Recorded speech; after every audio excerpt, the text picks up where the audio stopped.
యోబు గ్రంథము 28వ అధ్యాయము. వెండికి గని కలదు, పుటమువేయు సువర్ణమునకు స్థలము గలదు. ఇనుమును మంటిలో నుండి తీయుదురు, రాళ్లు కరిగించి రాగి తీయుదురు. మనుష్యులు చీకటికి అంతము కలుగజేయుదురు.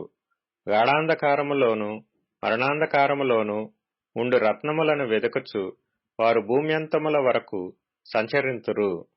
జనులు తిరుగు స్థలములకు చాలా దిగువగా మనుష్యులు సొరంగము త్రవ్వుదురు.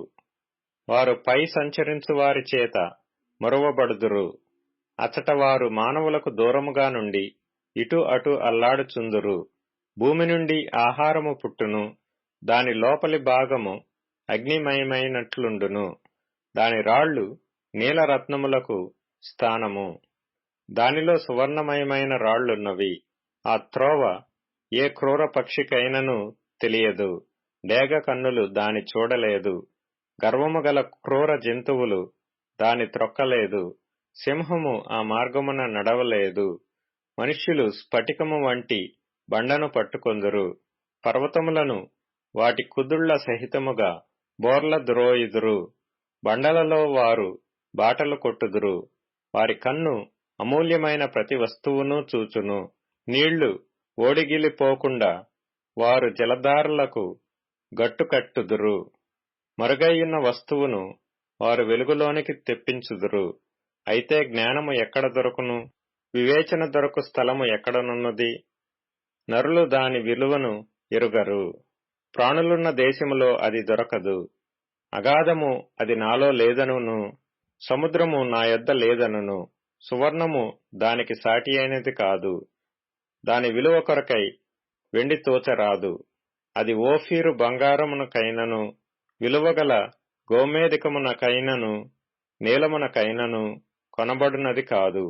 సువర్ణమైనను స్ఫటికమైనను దానితో సాటి కావు.